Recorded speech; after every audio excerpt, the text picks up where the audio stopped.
Good morning বন্ধুরা। আজকের বৃহস্পতিবারের মর্নিংটা তোমাদের সাথে শেয়ার করব বৃহস্পতিবারের পুজো নিয়ে।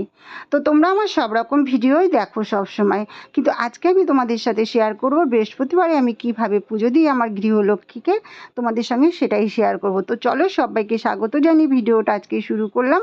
আর তোমরা আমার সঙ্গে থেকেও ভিডিওটা প্রথম থেকে লাস্ট অবধি দেখার অনুরোধ রইল। তো সকাল সকাল ঘুম থেকে উঠে আমি স্নান করে আমার ঠাকুরের বাসন টাসন পুরো মেজে পুরো রেডি হয়ে গেছে। আর আমি প্রথমেই স্নান করে আমার গোপাল সোনাকে জাগিয়ে গোপাল সোনাকে সেবা টেবা দিয়ে তারপরে আমি চলে এসেছি মা লক্ষ্মীর পুজো দেবো বলে।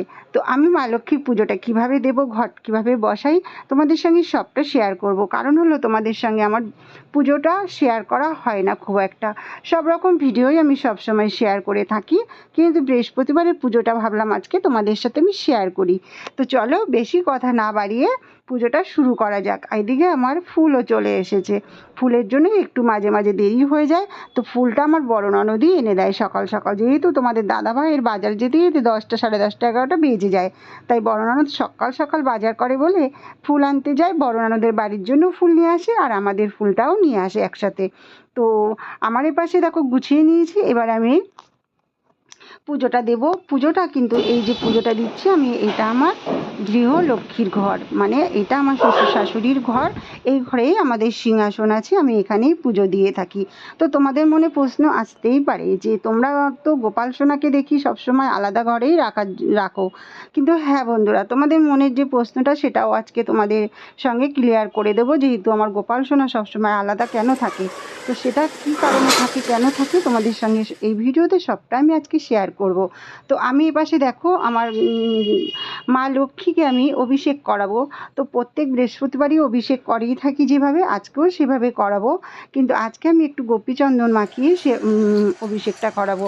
কেন তোমরা তো জানো অনেক দিনকার একটুখানি মা লক্ষ্মী আমাদের একটু পিতলে একটু চেপে গেছে গায়ের রঙটা। তো আমি গোপীচন্দন দিয়ে সুন্দর করে অভিষেক করিয়ে নেবো, তার সাথে নারায়ণকেও প্রত্যেক বৃহস্পতিবারই এরকমই করিয়ে থাকি, কিন্তু সপ্তাহে একদিন করাই, যেহেতু মা লক্ষ্মীকে অভিষেক করাই, আর সেই কারণে একটু গায়ের রঙটা চেপে যায়। দেখো যখনই আবার আমি অভিষেক করিয়ে দিই গোপীচন্দন আর অগরুক দিয়ে আমার অভিষেক করানো হয়ে গেল। তো এবার মা লক্ষ্মীর ঘরটা বসাবো। আমি স্বস্তির চিহ্ন কেটে নিয়ে ঘট ভর্তি জল দিয়ে দিলাম। তো ঘট ভর্তি জল দিয়ে দিলাম। সবথেকে বড় ভুল আজকে একটাই হয়েছে বন্ধুরা, তোমাদেরকে বলবো যে এই ভুলটা আমি করিনি, ফুল আলা করেছে। ফুল যখন দিয়েছে তখন আমি যখন ফুলটা থালাতে সাজিয়েছি পুষ্পপত্রে, তখনই দেখেছি কলা দেয়নি। কী আর করা যাবে, কলা ছাড়াই আজকে মা লক্ষ্মীর হয়তো পুজো নেওয়ার ইচ্ছা হয়েছে। তো ঘটের মধ্যে আমি দিয়ে দিলাম 5টা দুব্বা, একটা কাঁচা টাকার ফুল দিয়ে, আম পলক দিয়ে, আর এখানে একটা গোটা পান দিয়েছি, তার উপরে ফুল আর একটু আতপ চাল দিয়ে দিলাম।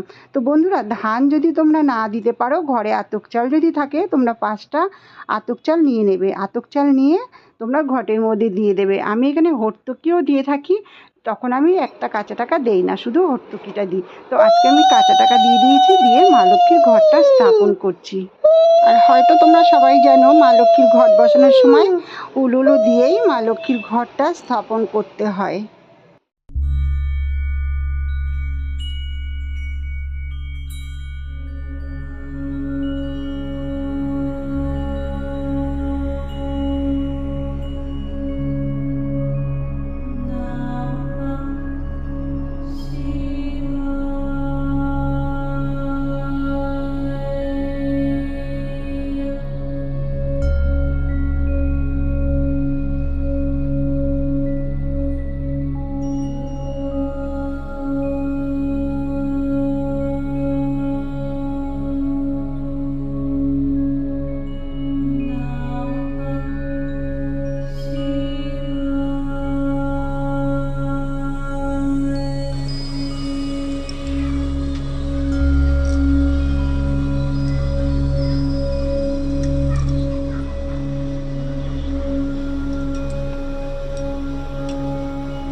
ভগবানের চরণে সব ফুল দিয়ে চন্দনসহ এবার আরতি করে পুজোটা কমপ্লিট করব।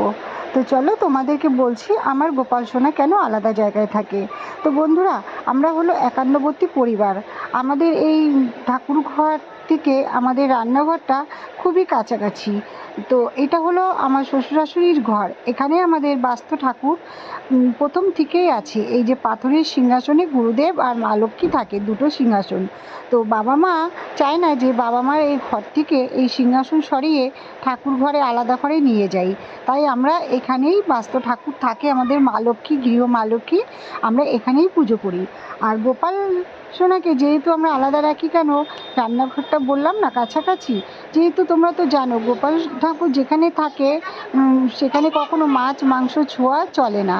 তো সবসময় আমাদের মাছ মাংস কিন্তু এগুলো হতেই থাকে, যেহেতু আমরা একান্নবর্তী পরিবার।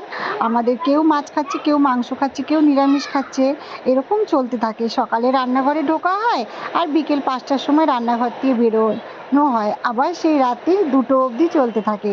তো এইভাবে সারাক্ষণ এঁটো কাটা থাকে। তো যেহেতু গোপাল এগুলো হলো ঠিক পছন্দ করে না। কৃষ্ণ ঠাকুর তো জানোই তোমরা যে নিরামিষ ছাড়া এই আমিষ খাওয়া চলে না। সেই কারণে আমি গোপালের ঘরটা আলাদা করেই রেখেছি। তো আর এখানে আমার মা লক্ষ্মী, গুরুদেব সবই আছে। যেহেতু বাবা মা এখান থেকে কখনোই সরাতে দেবে না। বাবা মার এই ঘরে এই লক্ষ্মী হলো বাসস্থান আছে বহু বছর থেকে। তো বাবা মার যেটা ইচ্ছা সেটাই আমরা করি, তাই না? প্রিয় ভাই বোনরা, তোমাদেরকে একটা কথাই বলবো যে আমি পুজো দিয়েছি, যদি কোনো ভুল ত্রুটি হয় তোমরা অবশ্যই আমাকে বলে দিও কমেন্ট করে। কেননা আমি কিন্তু অত নিয়মকানুন সব কিছু বুঝি না, জানি না। তো আমি যেভাবে পারি আমি সেভাবেই এইভাবেই পুজো দিয়ে আসছি বরাবরই। তো সেইভাবেই আমি আজও পুজো দিলাম। যদি ভুল ত্রুটি হয় তোমরা অবশ্যই আমাকে কমেন্টে জানিও, তাহলে আমি শিখে নেব। তো বন্ধুরা, পুজো কমপ্লিট হয়ে গেল। এবার কি রান্না বান্না করবো তার জন্য আয়োজন করছি। তো এখানে অনেক দেখো সবজি নিয়ে এসছে, আজকে কিন্তু নিরামিষই রান্না হবে। চলো, ভিডিওটা ভালো লাগলে লাইক কমেন্ট